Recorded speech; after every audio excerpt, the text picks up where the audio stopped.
A smile, too wide, too bright. I just want to love, like everyone else. Bend a cut, a glint, a straw, the red rush that turns affection into transformation.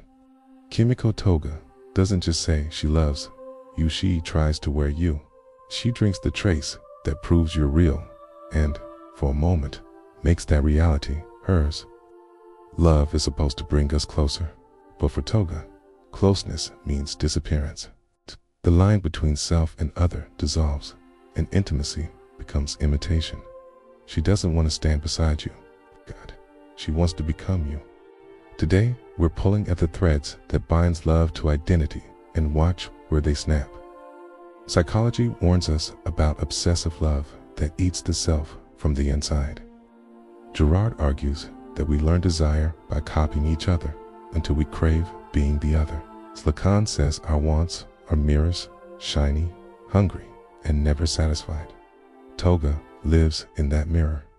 She is the romance of reflection, pushed to a bloody extreme. This isn't a monster of a weak breakdown. It's a study in what happens when affection stops being a bridge and turns into a costume, when craving for closeness becomes a strategy for survival. By the end, the question won't be, why is Toga so obsessed? It'll be, what part of us does she reflect? This is what happens when affection becomes identity. In My Hero Academia, Himiko Toga joins the League of Villains with a smile that never quite fits the scene. Her quirk is simple and horrifying. Drink someone's blood and transform into them, voice, face, posture, even the little human hesitations that make a person feel real. It's cosplay through consumption. On the surface, she's bubbly, girlish, playful in a way that seems harmless until you notice how often cute and violent share the same breath. She brings the energy of a school crush to situations that end with someone bleeding out. It's not contradiction, it's alignment. For Toga, love and harm live in the same room. She confesses that she wants to drink the blood of people she loves and live as them. It's devotion reimagined as ingestion. The straw becomes a love letter. The stain becomes a vow. She isn't chasing romance in the way we recognize. She's chasing proximity so complete that the border between me and you dissolves. So when she fixates on Deku or Uraraka, it's not an invitation to dance. It's an invitation to vanish. Toga doesn't ask for your hand, okay? She asks for your outline, your habits, your heartbeat tasks. If love were an instruction to delete herself and trace you over the empty space, that's the essential pivot. For her, affection isn't about connection. It's about replacement, okay? Not holding you, but wearing you. It's not building a life with you, but slipping yours over her bones and hoping it fits. Let's put a psychological lens on that smile. Obsessive attachments often blur the boundary between selves, and closeness feels like oxygen, distance feels like death, and the solution becomes diffusing emotionally, behaviorally, even physically. Toga doesn't build a stable I that can stand beside you. She annihilates the I and calls that annihilation love. In developmental terms, this is identity diffusion, a self that's unformed, porous, defined by whatever's most vivid nearby. In clinical language, you'll hear about enmeshment, frantic efforts to avoid abandonment, and the way some people try to stabilize the self by locking onto another. This isn't a diagnosis, it's a frame. The behavior says enough. To be loved is to dissolve into the beloved. Watch how her quirk literalizes the psychology. She doesn't only copy a face, she rehearses a life. She absorbs posture, cadence, the tiny twitches that make a person them, okay? The transformation is a performance of closeness that tries to skip the slow work of intimacy. Why learn the contours of another when you can be the contour?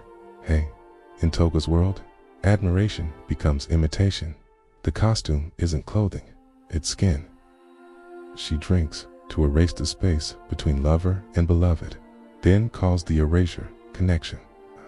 It's the logic of a mirror that wants to step through the glass and live on your side. Here's the tragedy. disguised as a trick. Imitation promises safety. If she can become you, she can't be rejected by you. If she is you, abandonment becomes impossible. But the cost of that safety is selfhood. The more she fuses, the less there is to hold. The relationship collapses under the weight of one person trying to carry two identities. And the violence, it isn't aimless, it's instrumental. The blood is both medium and message. I love you so much, I'll take the part of you that proves you're alive. It's romance, rewritten as resource extraction. So when people ask whether Toga is copying or loving, the answer is unsettling.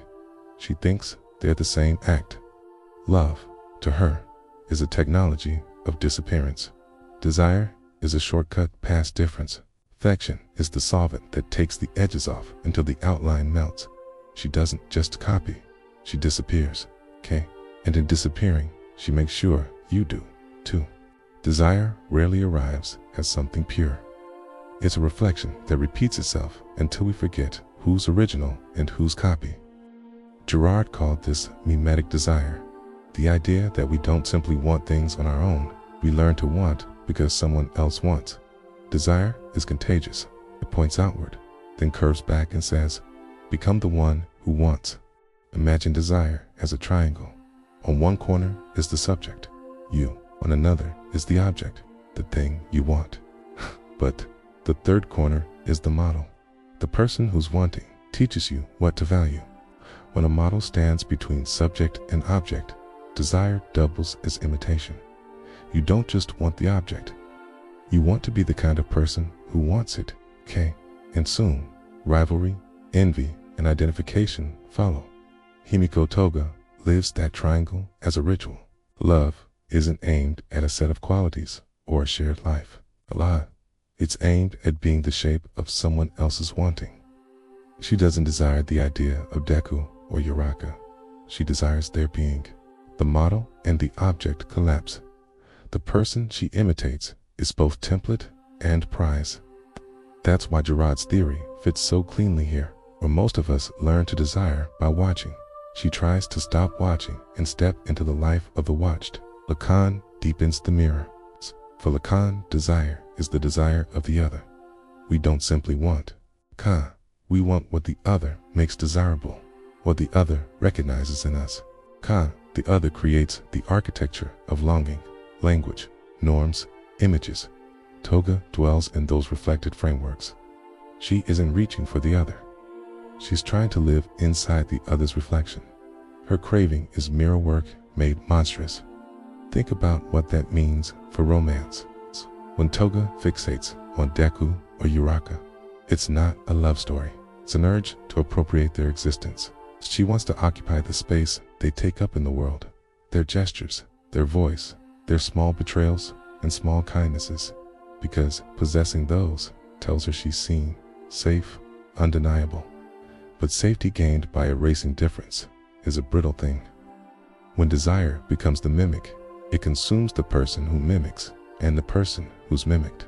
Affection, in her case, is a methodology. Imitate, ingest, become. The mirror isn't a passive surface, it's a door. She steps through, and in stepping through, she risks making the other into a rival and herself into an absence. Affection twisted into imitation, then annihilation. Blood is a loaded image. Across cultures, it carries the weight of life force, lineage, sacrament, and taboo. To share blood is to share the most intimate proof of being. Vampire myths make it literal. Blood as desire, blood as binding. Toga weaponizes that symbolism and recodes it as worship. She doesn't drink to sustain herself. She drinks to consecrate. Every swallow acts like a vow. I will keep you inside me. The needle, the straw, the tiny wound, they become liturgies of belonging. Violence and devotion blur because, for Toga, they occupy the same grammar.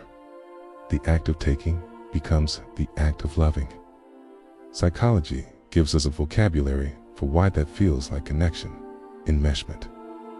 Enmeshment is the pattern where boundaries soften until people are defined more by the relationship than by themselves. Partners become mirror images. Parents and children cloak each other's identities, and the self is only legible through the other's presence. In healthy love, you share a life and keep enough edges to remain two people. In enmeshment, the edges dissolve. Toga refuses the edges. She wants so fully to be known that she will erase the unknown parts of another and use them like props. That's why her feeding reads less like predation and more like possession, a devout, destructive kind.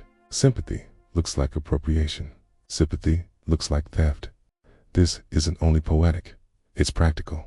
If love is defined by sameness, rejection is fatal. So she builds sameness by swallowing difference.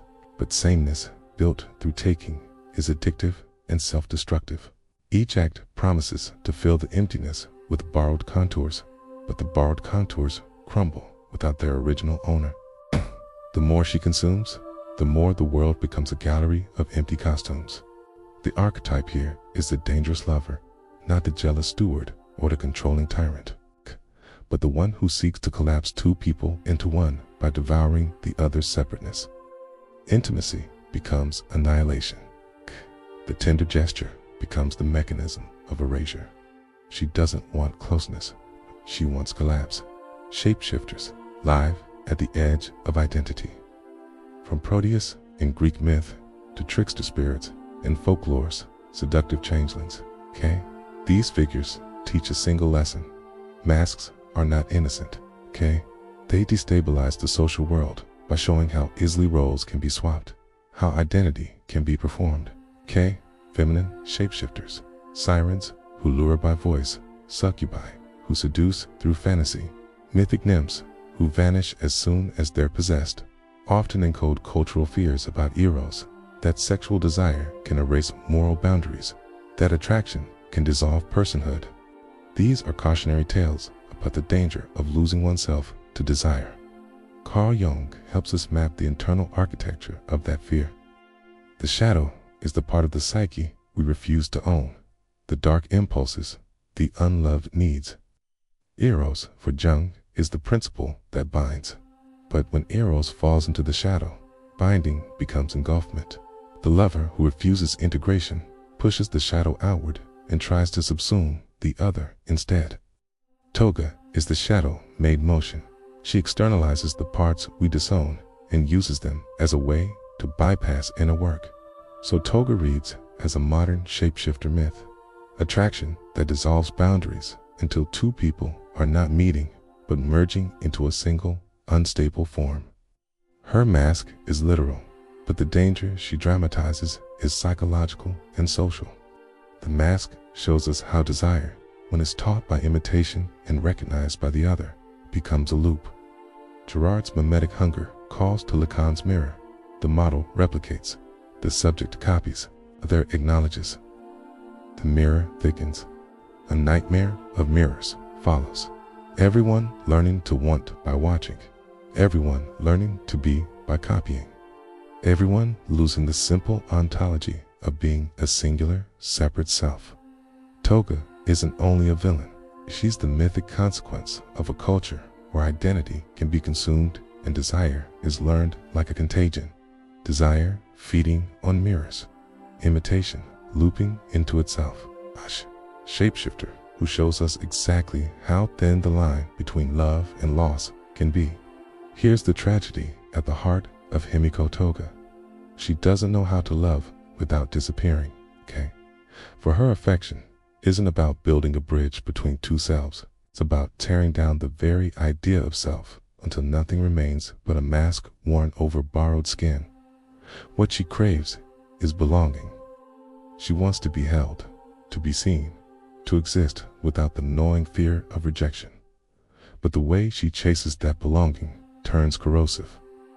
Instead of closeness, she finds collapse. Instead of intimacy, she finds isolation.